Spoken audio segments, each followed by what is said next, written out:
విషయాలు చిన్న చిన్న విషయాలే మనసులో ప్రాణాలు ఇస్తాయి. మీరు ఏం చేస్తారంటే వెళ్ళే బండి ప్యాసింజర్ చేయలేకపోతే సడన్ బ్రేక్ కొడతారా లేదా? కొడతారా లేదా? ఎప్పుడు కానీ మధ్యలో రియల్ మిర్రర్ ఉంటుంది. దాంట్లో చూసుకుంటే వెనకాల మైకా కవర్ నుంచి వెనకాల వచ్చే వాళ్ళు కనిపిస్తారు.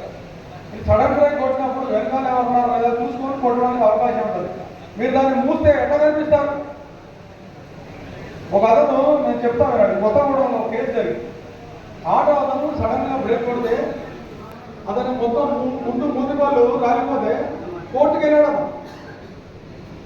కోర్టులో మేజిస్ట్రేట్ గారు సంవత్సరం జైలు శిక్ష చేశాడు. ఆయన తెలుసా? మొత్తం ముందు పోతే మనిషి లైఫ్ ఏమైపోవాలి? కేవలం అతనికి వెనకాల మైకా కవర్ చూసుకోకుండా రియర్ మిర్రర్ లేకపోవడం వల్ల సడన్ బ్రేక్ వేయడం వల్ల వెనకాల వచ్చే సైకిల్ అతను కింద పడిపోయాడు. Motor cycle. దయచేసి మైకా కవర్లని ఏం అనిపించొద్దండి. మధ్యలో రియర్ మిర్రర్ పెట్టుకోండి. అది ఓన్లీ మీకు వెనకాల కనిపించడానికి, సినిమా పేర్లు, మీ ఇంటి పేర్లు, మీ పేరు రాసుకోవడానికి కాదు. ఇంకొకటి, ఎంతమంది రియర్ మిర్రర్లో చూసుకొని బండి తోలుతున్నారు? దీంట్లో రియర్ మిర్రర్లు 2 రియర్ మిర్రర్లు ఉంటాయి. మీరు లెఫ్ట్ రైట్ తిరిగేటప్పుడు ఎంతమంది రియర్ మిర్రర్లు చూసుకుంటారు?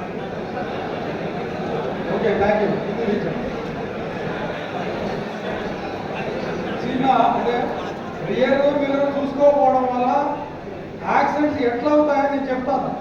మొన్న ఎలకతుర్తి హసన్పర్తి మధ్యలో 1 నెల రోజుల కింద ఒక యాక్సిడెంట్ అయింది. ఒక స్కూల్ బస్సు పిల్లలు తీసుకొని చాలా స్పీడ్గా వస్తున్నాడు. వెళ్తా యూటర్న్ దగ్గర రైట్ టర్న్ తీసుకున్నాడు చాలా స్పీడ్గా. వెనకాల స్పీడ్గా కారు వచ్చి గుద్దితే బస్సు 2 బండిలు కొట్టింది. పిల్లలందరికీ దెబ్బలు. కారణం ఏంటి చెప్పండి? రైట్ టర్న్ యూటర్న్ తీసుకున్నాడు, సడన్ గా తిప్పాడు, వెనకాల కారు వచ్చి గుద్దింది. దానికి ఏంటి కారణం? యాక్సిడెంట్ కారణం ఏంటి?